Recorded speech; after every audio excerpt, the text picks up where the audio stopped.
Chouette.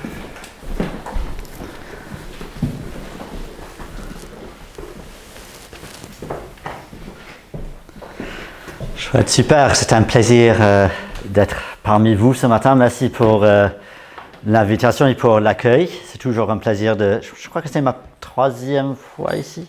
Deuxième prédication, troisième visite. Je suis venu il y a 1 an, je crois. C'est un plaisir, merci beaucoup. Et je vais vous parler ce matin de quelque chose qui... une idée qui m'est très très chère, dont je crois très très sincèrement au fond de moi-même, mais je suis en même temps pas un très bon modèle de ce dont je vais parler.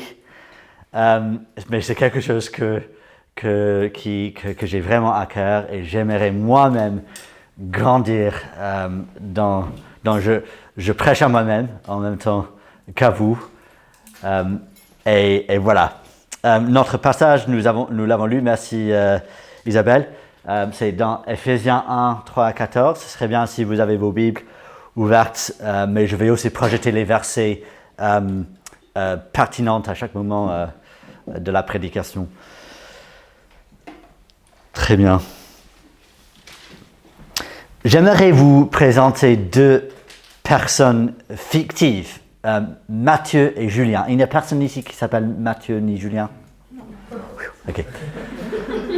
J'ai prêché ce passage il y a 2 semaines dans une autre église et il y avait quelqu'un qui s'appelait Matthieu et j'ai dû changer à la dernière minute. J'ai dit Michael au lieu de Matthieu. Ça va. Voilà. Ok, alors Matthieu est un chrétien, mais il n'est pas un chrétien très heureux. Il se sent souvent un peu à plat spirituellement. La Bible et la prière sont devenus des corvées sans peu de joie. Il est souvent préoccupé par son travail ou par ses loisirs, par ses craintes, par ses soucis au lieu de par Dieu. Aimer et aider les autres est devenu... c'est pas quelque chose qui est très haut sur la liste de priorités. Il a souvent du mal à voir comment sa foi est pertinente pour sa vie et sa relation avec Dieu est marquée par la culpabilité, la déception, pratiquement tout le temps. Par contre, Julien est un chrétien heureux. Je ne dis pas que sa foi est sans difficulté, il est parfois péniblement conscient de son péché, il lutte parfois avec la léthargie spirituelle, mais de manière générale, sa foi est vibrante.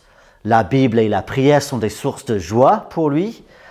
Il se trouve souvent ému et émerveillé devant Dieu, de sorte que son travail et ses loisirs sont d'une importance secondaire. Il prend plaisir en aimer et aider les chrétiens et en témoigner aux non-chrétiens. Sa foi informe pratiquement tout domaine de sa vie.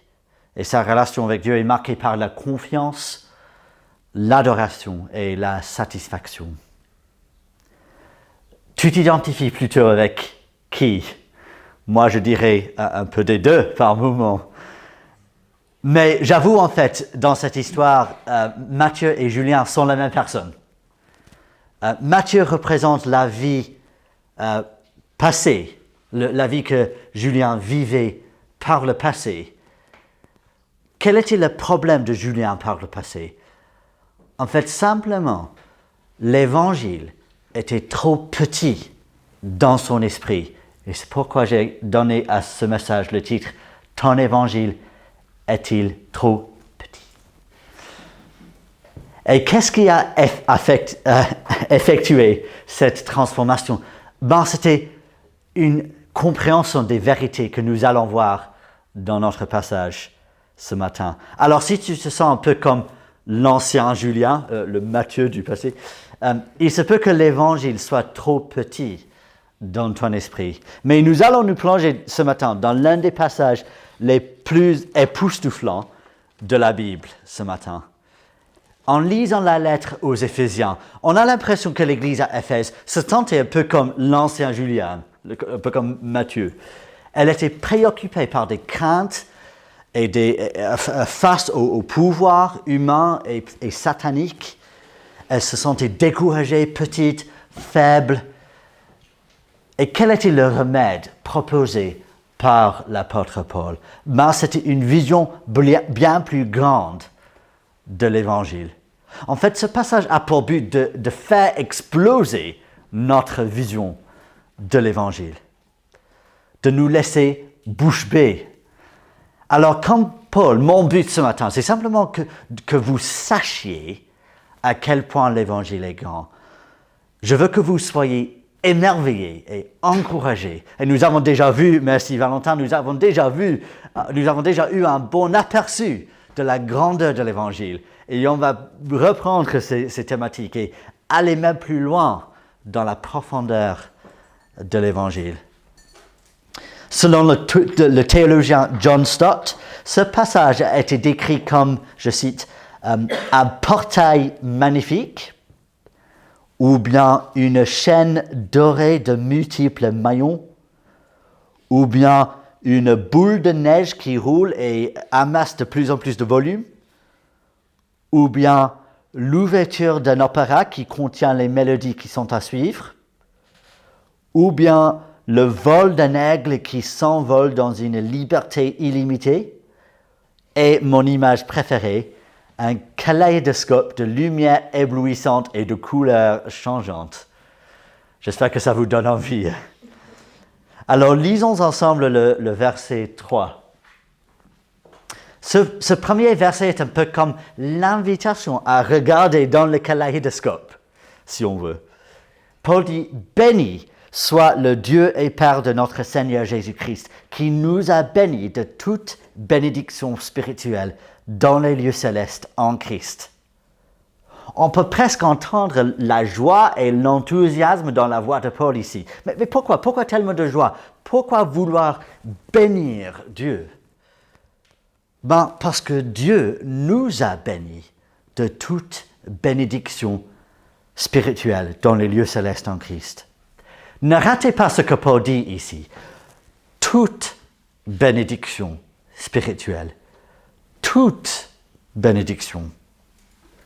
Alors clairement, Dieu n'a pas promis de nous bénir matériellement, pas dans cette vie en tout cas, nous n'avons pas cette promesse, mais dans les lieux célestes, c'est-à-dire dans le domaine spirituel, 100% béni. J'imagine que tu sais en tant que chrétien que tu es béni, mais est-ce que tu as réalisé à quel point il n'y a pas une seule bénédiction que Dieu ne nous a pas donnée? C'est un peu comme si, lorsqu'on regarde dans le kaléidoscope, on voit une explosion de couleurs, de toutes bénédictions qui existent. Mais ces couleurs ne sont simplement des bénédictions distinctes les unes des autres. En fait, vous savez que lorsqu'un rayon de lumière passe au travers d'un prisme, il se sépare pour produire toutes les couleurs.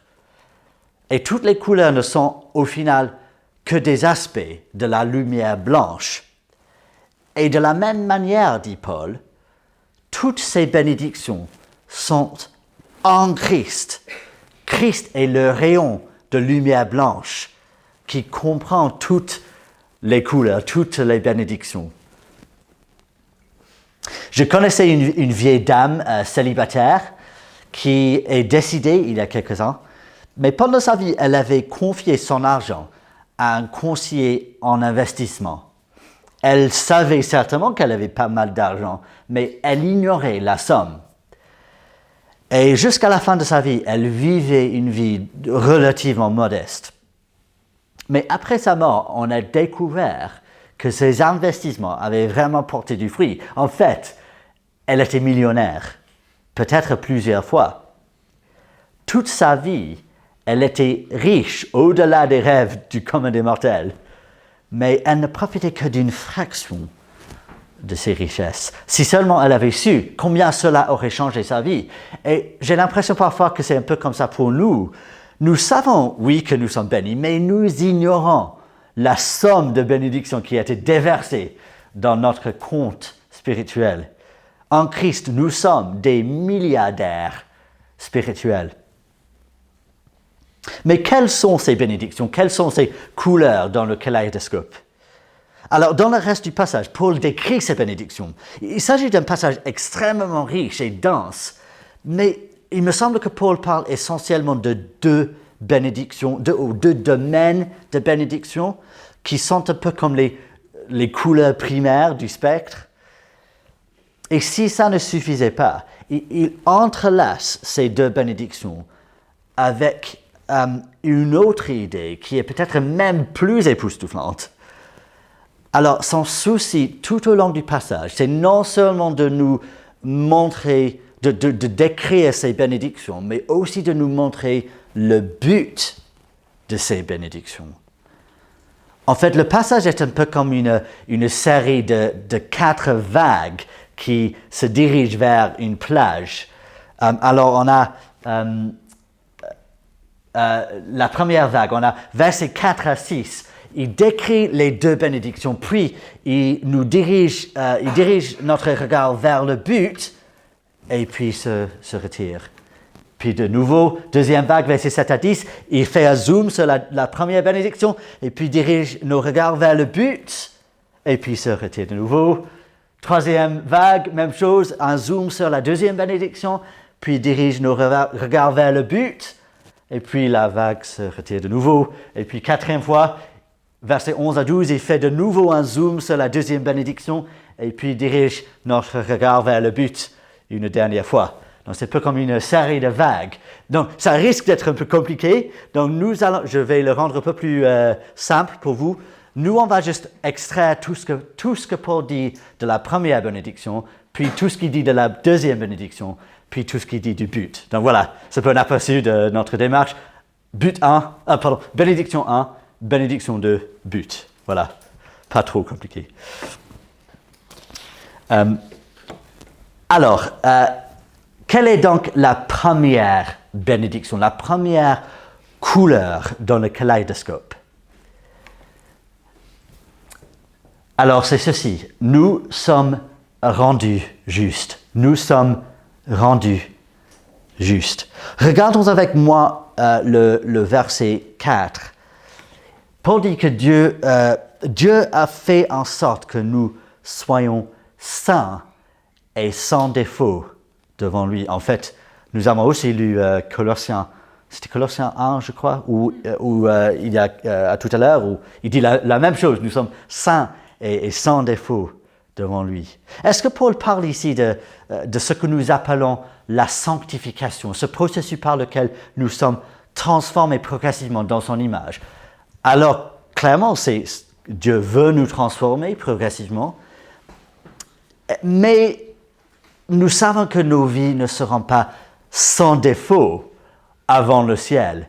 Et il me semble que Paul parle ici de quelque chose qui est déjà vrai. Paul dit que nous sommes déjà saints et sans défaut devant lui. Et si tu es chrétien, le fait que Dieu pardonne nos péchés, tu es déjà familier, mais est-ce que tu as l'habitude de te voir comme étant saint et sans défaut devant lui? Est-ce que tu te rends compte que quand Dieu te regarde, il ne voit qu'un être pur, parfait, saint, innocent? Comment est-ce possible? Je sais que je pêche toujours, chaque jour. Comment est-ce que je peux être à la fois saint et sans défaut? Alors, dans sa deuxième vague, Paul fait un zoom sur cette première bénédiction, dans le verset 7 et 8. Il dit ceci, et on va regarder chaque élément de manière individuelle. Donc, il dit, en lui, par son sang, nous sommes rachetés, pardonnés de nos fautes, conformément à la richesse de sa grâce. Dieu nous l'a accordé avec abondance en toute sagesse et intelligence. Ces idées vous sont peut-être déjà familières, mais prenons un moment juste pour considérer combien ces choses sont merveilleuses et glorieuses. Alors, on a en lui, c'est-à-dire nous sommes unis à Christ, de sorte qu'il est notre représentant. Puis, par son sang, c'est-à-dire en tant que notre représentant, Christ, le seul être parfait, a donné sa vie, comme Valentin a dit tout à l'heure, sur la croix. Il est mort à notre place. Il a versé son sang pour nous. Pourquoi? Pour nous racheter, dit Paul. C'est-à-dire nous étions par le passé des rebelles, esclaves au péché, spirituellement morts, voués à la condamnation et incapables de nous sauver nous-mêmes. Mais Jésus a pris sur lui tous nos péchés. Il a subi le châtiment que nous méritions. Il a porté la colère de Dieu son Père pour nous, afin de nous libérer, nous racheter du péché et de la condamnation. Et dès lors, nous sommes pardonnés de nos fautes. Parce qu'il est notre représentant, parce qu'il a pris notre châtiment, nous sommes déclarés innocents, légalement innocents en lui. Et c'est pourquoi nous sommes saints et sans défaut devant Dieu. Je crois que ça nous aide de regarder séparément notre comportement et notre identité. Alors oui, nous continuons à pécher chaque jour, mais notre identité n'est plus celle d'un pécheur. Dieu nous regarde en Christ, un peu comme si je mets ce bic dans cette Bible. Je vais inventer cette illustration, vous l'avez peut-être vue. Partout où est la Bible, là aussi, il y a le bic. Donc, là où est Christ, nous sommes là aussi. Et Dieu, c'est pas la meilleure analogie du monde, mais ça nous montre un peu que Dieu nous regarde en Christ. Donc, il voit Christ, il voit un être saint, pur, et alors il nous voit aussi un être saint et pur et sans défaut. Et nous tenons donc dans sa présence, sans peur, sans crainte. C'est ce qu'on appelle la justification. Nous sommes rendus justes. Pas étonnant que Paul dit que tout cela vient de la richesse de sa grâce, accordée avec abondance. Oui, nous savons que Dieu est miséricordieux, mais est-ce que nous avons réalisé à quel point il est miséricordieux? Nous sommes justifiés, non parce que nous avons fait quelque chose pour le mériter, mais parce qu'il a déversé sur nous un torrent de grâce. Est-ce que vous connaissez le livre de John Bunyan, Le Voyage du pèlerin? Bien connu.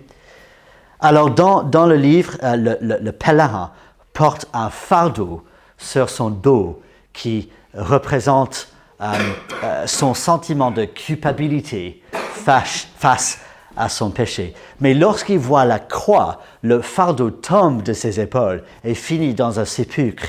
Et depuis ce moment-là, il est libéré, il est joyeux, il est reconnaissant et motivé pour Dieu. Et voici l'effet lorsque nous voyons la croix de Jésus. Nous sommes libérés, joyeux, motivés pour Dieu. Mais Dieu ne se contente pas de s'arrêter là. Deuxième bénédiction, nous sommes adoptés. Nous sommes adoptés. La deuxième couleur dans le kaléidoscope découle de la première. Au final, le péché est un problème relationnel entre nous et Dieu. Nous l'avons traité comme un ennemi et il a dû nous exclure de sa présence. Mais maintenant, parce qu'il nous a rendus justes, il peut nous accueillir de nouveau dans sa présence. Nous sommes réconciliés. Cette idée était probablement familière, mais Paul va plus loin dans le verset 5.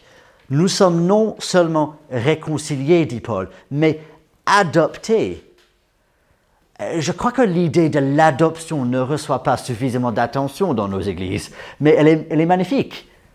Des ennemis, des rebelles, des orphelins, adoptés dans la famille du roi des rois, accordés le même statut de son fils Jésus, jouissant des mêmes privilèges que son fils, à libre accès à tout moment à notre tendre Père, jamais chassé ou rejeté, jamais dans ses mauvaises grâces, malgré nos péchés. Remarquable. Et dans sa troisième et quatrième vague, Paul fait un zoom sur cette deuxième bénédiction. Regardons le verset 11 ensemble. Vous voyez, si nous sommes des enfants adoptés, ça veut dire que nous sommes aussi ses héritiers. Alors, des ennemis, des rebelles, des orphelins, maintenant des héritiers du roi des rois, partageant le même héritage que son fils Jésus. Et qu'est-ce que cet héritage? Verset 14, c'est le jour où nous serons avec Dieu, libérés de la présence du péché, libérés de toute souffrance pour toujours. Et si ça ne suffisait pas, Dieu nous a donné le Saint-Esprit, dit Paul, dans le présent, qui habite maintenant le cœur de tout chrétien. Paul dit que l'Esprit est un peu comme un gage, comme une promesse, que nous recevrons certainement l'héritage. Dans des termes financiers, c'est un peu comme un acompte payé par avance pour garantir le paiement futur. Ou dans des termes, si vous êtes plutôt gastronomique, c'est un peu comme un avant-goût du banquet à venir. C'est difficile d'imaginer à quoi ressemblera cet héritage. Et les détails ici sont minimes, mais disons que ce sera certainement au-delà de nos rêves les plus fous. Notons la tension entre le présent et l'avenir. Nous avons déjà toute bénédiction spirituelle déversée dans notre compte, mais en même temps, nous attendons un héritage.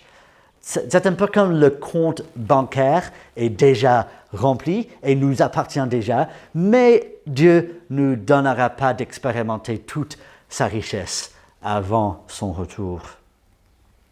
Et en plus, nous aurons des bénédictions matérielles au ciel qui ne sont pas encore les nôtres. J'espère que ta vision de l'Évangile commence déjà à grandir. Mais je t'ai dit que dans chacune des 4 vagues, Paul décrit non seulement les bénédictions elles-mêmes, mais aussi le but de ces bénédictions. Paul insiste que toutes ces bénédictions font partie d'un grand projet divin. Et tout au long du passage, c'est Dieu le Père qui agit, qui met tout en œuvre selon ses desseins. Donc, on a verset 3, Dieu le Père nous a bénis.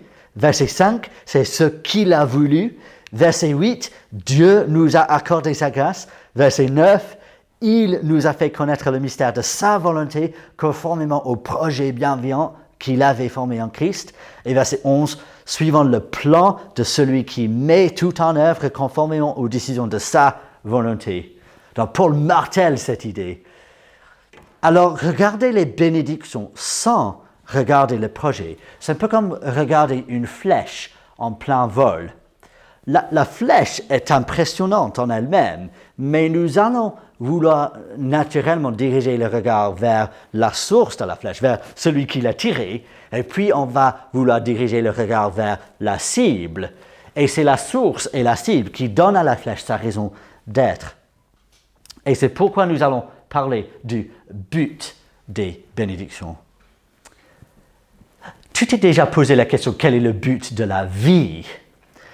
Alors, selon un sondage que j'ai trouvé de 500 francophones, 30% diraient que le but de la vie, c'est de s'épanouir dans ce qu'on aime faire en étant avec ce qu'on aime.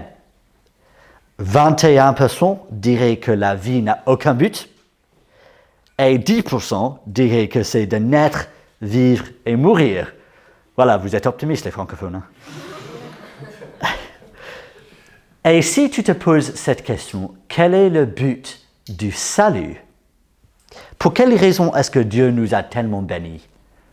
Pour nous montrer son amour? Ou pour que nous puissions nous épanouir pour toute l'éternité?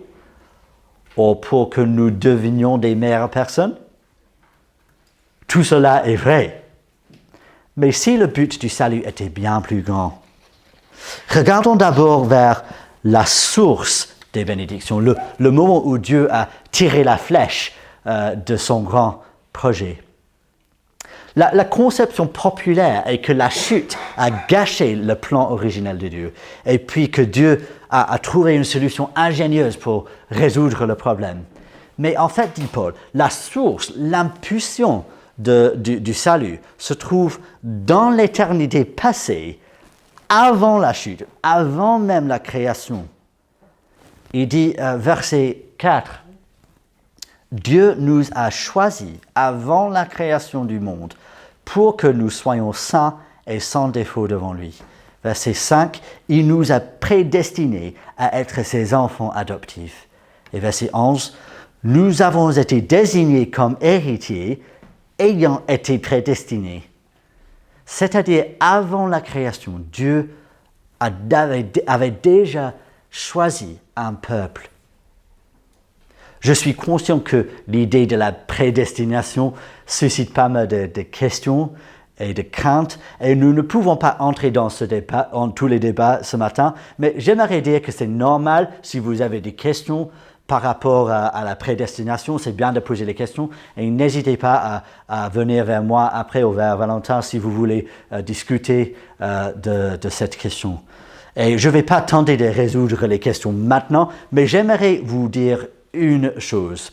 Je veux que vous voyez que Paul présente la prédestination, non pas comme une doctrine difficile qui a suscité des débats sans fin, mais plutôt comme une source d'encouragement. Dieu t'a choisi avant la création du monde. Toi, personnellement, toi qui n'avais rien fait sauf mériter son jugement, il t'a choisi. Ça, c'est énormément encourageant, ça, quoi. Même si il y a des questions qui restent par rapport à la prédestination. J'espère que ça vous encourage de savoir que Dieu t'a choisi. C'est magnifique, ça. Ça nous rassure, ça nous humilie, ça nous encourage. Et ça, c'est la source de la flèche. Quelle en est la cible? Quel est le but ultime de ce plan, de ces bénédictions? Paul le dit dans le verset 6, pour que nous célébrions la gloire de sa grâce. Nous avons l'habitude d'employer le langage de glorifier Dieu, mais est-ce que vous avez déjà réalisé que la gloire de Dieu, en fait, c'est le but ultime de son plan du salut? Non au final pour nous donner la vie éternelle, non au final pour nous montrer son amour, non au final pour nous transformer, bien que toutes ces choses soient vraies et magnifiques, mais au final pour se glorifier lui-même. Cela te semble-t-il égoïste de la part de Dieu? Ce serait tout à fait égoïste si c'était un homme qui se glorifie lui-même, parce qu'un homme n'est pas supérieur aux autres, il n'est pas digne d'adoration, mais Dieu l'est. Et c'est absolument juste qu'il veut se glorifier lui-même. C'est pas égoïste en fait, c'est absolument juste, c'est la vérité. Et deuxièmement, c'est pas comme si son plan pour se glorifier lui-même nous fait du mal, bien au contraire. C'est précisément sa grâce envers nous qui montre sa gloire. Alors voici ce qui fait exploser ma conception de l'Évangile. En fait, je me souviens bien, la première fois que j'ai découvert ces vérités pour moi-même, ça a fait exploser ma compréhension de l'Évangile. Notre bonheur et la gloire de Dieu ne sont pas deux choses distinctes, mais en fait, Dieu se glorifie précisément en nous bénissant. Et c'est en recevant ces bénédictions que nous glorifions Dieu. C'est magnifique ça. Combien c'est simple mais majestueux ce plan de Dieu. Cela devrait nous faire chanter que nous sommes inclus et bénis dans ce plan de Dieu. Cela devrait aussi nous humilier. Nous croyons trop facilement que nous sommes au centre du plan de Dieu. On dit souvent, Dieu m'a tant aimé qu'il a tout donné pour me sauver. C'est vrai, mais vous voyez combien subtilement on fait de nous le point culminant du plan de Dieu. On devrait plutôt dire, Dieu m'a tant aimé qu'il a tout donné pour me sauver, afin que la gloire de sa grâce soit célébrée pour toute l'éternité. C'est pas moi, mais c'est Dieu qui est la source et le but de notre salut. Et à la fin de chacune des 4 vagues, Paul martèle ce but. Il dit, verset 12 et verset 14, il répète plus ou moins la même formule pour célébrer sa gloire. Et dans les versets 9 et 10, il explique le but d'un angle un peu différent. Ici, le but ultime, c'est de tout réunir sous l'autorité du Messie, Jésus, aussi bien ce qui est dans le ciel que ce qui est sur la terre. En quoi est-ce que tout est réuni sous Christ? Cela ne veut pas dire que tout le monde sera sauvé, mais cela veut dire que tout le monde reconnaîtra que Jésus seul est Seigneur. Le grec suggère même que tout se résume en Christ. C'est-à-dire, c'est lui le sens de toute la création, de toute l'histoire, du salut même. Et un jour, tout ce qui existe démontrera la suprématie, la suffisance de Jésus. Soit parce qu'on fléchit le genou sous son jugement juste, soit parce qu'on fléchit le genou pour l'adorer pour sa grâce. Nous savons, n'est-ce pas, que Jésus est le centre de notre foi. Mais il n'est non pas seulement le centre, il est tout en tous. Le salut n'est pas au final pour nous, c'est pour lui.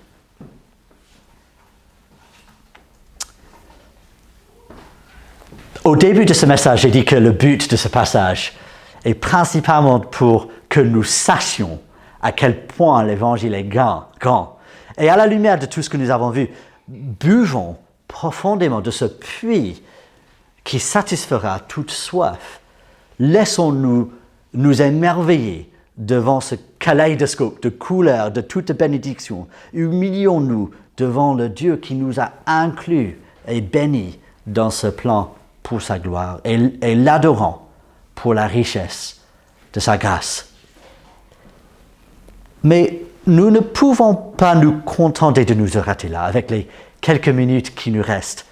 J'aimerais juste considérer une application un peu plus concrète. Vous connaissez l'expression, je crois que ça se dit en français, couper dans le sens du grain. Je sais que ça se dit en anglais, je crois que ça se dit en français aussi. Je l'ai vu, non? Pas tellement. Ok, je vais expliquer quand même ce dont je veux. Voilà, échec total. Je vais vous expliquer quand même. Imaginez un bûcheron qui lève sa hache pour couper une bûche. S'il met la bûche en position horizontale, il va avoir du mal à la couper.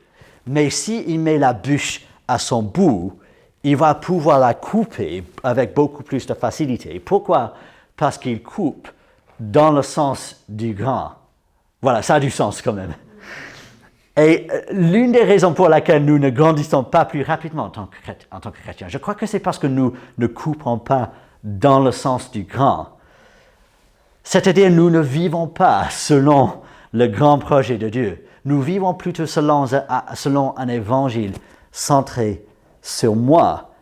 Jésus m'a sauvé pour me permettre de m'épanouir et de régler les choses qui ne vont pas dans ma vie. C'est vrai qu'il fait ça, mais subtilement, nous ferons de nous et de nos vies le centre du plan. Mais l'évangile n'est pas un simple outil pour utiliser lorsque cela nous convient. L'évangile est le but. Donc tu veux couper dans le sens du grain, alors nous devons faire grand cas de l'évangile dans nos vies. Nous devons vivre selon le grand projet de Dieu présenté dans ce passage. Nous devons mettre en évidence la gloire de la grâce de Dieu, la suprématie de Jésus dans tout ce que nous faisons, que ce soit dans nos paroles, nos actes, nos pensées, nos attitudes. Et j'aimerais pour finir vous présenter 2 amis à moi, un couple qui j'appellerai Michel et Sarah. Et Michel, on n'a personne qui s'appelle Michel et Sarah, non. Michel et Sarah savent combien ils sont bénis en Christ. Et ils ont compris le but de ces bénédictions. Et ils veulent mettre en évidence la gloire de la grâce de Dieu et la suprématie de Jésus. Ils veulent faire grand cas de l'Évangile dans tout domaine de la vie. Ils coupent dans le sens du grain. Je vous donne quelques exemples. Et je ne dis pas qu'il faut imiter précisément leur démarche. Tout le monde a des circonstances, des caractères, des appels différents, mais c'est leur attitude qui m'inspire. Alors, Michel et Sarah se plaignent rarement. Pourquoi? Parce qu'ils ont compris combien ils sont bénis en Christ. Ils ont une vie très chargée, mais ils arrivent toujours à trouver du temps les uns pour les autres et pour leurs enfants. Pourquoi? Parce qu'ils veulent mettre en évidence la gloire de la grâce de Dieu les uns envers les autres. Ils trouvent le temps de lire la Bible et de prier avec les enfants chaque jour. Pourquoi? Parce qu'ils ont compris la centralité de l'Évangile. Ils acceptent de vivre avec des meubles un peu vétustes. Pourquoi? Parce qu'ils préfèrent mettre en évidence la grâce de Dieu par leur générosité avec leur argent. Et ils sont contents d'attendre l'héritage final. Ils ont même choisi de vivre dans un quartier un peu moche d'une grande ville. Pourquoi? Parce qu'ils avaient très peu de chrétiens dans ce quartier. Et ils ont compris l'importance de témoigner de l'Évangile. Malgré leur vie chargée, ils accueillent très souvent des visiteurs chrétiens et non chrétiens, souvent à la dernière minute, et toujours avec chaleur. Pourquoi? Parce qu'ils veulent mettre en évidence la gloire de la grâce de Dieu. Ils essaient de rencontrer régulièrement d'autres chrétiens pour lire la Bible ensemble. Pourquoi? Parce qu'ils veulent que d'autres comprennent aussi la gloire de l'Évangile. Et ils mettent à côté un peu de temps en privé chaque jour pour lire la Bible, pour prier. Pourquoi? Pour qu'eux aussi puissent grandir davantage leur propre appréciation de la grandeur de l'Évangile. Je dis pas tout cela pour vous culpabiliser. En effet, Michel et Sarah sont les premiers à reconnaître qu'ils ne vivent pas toujours selon l'Évangile. En fait, moi j'ai dû moi-même leur signaler quelque chose qui n'allait pas dans leur vie. Mais là aussi, ils montrent à quel point ils ont saisi la grandeur de l'Évangile. Parce que lorsqu'ils pêchent, ils se répandent et ils font confiance dans la grâce de Dieu qui couvre tout péché. Donc si comme moi, tu regardes Michel et Sarah et tu te dis « Oh mince, mon évangile est bien trop petit », ne sois pas découragé, mais plutôt réjouis-toi que l'évangile est suffisamment grand. La grâce de Dieu est suffisamment grande pour couvrir tout péché. Et puis, laisse-toi émerveiller, inspiré par ce grand projet de Dieu. Et vas-y, coupe dans le sens du grand. Merci. Je prie ou tu veux prier? Un dernier chant.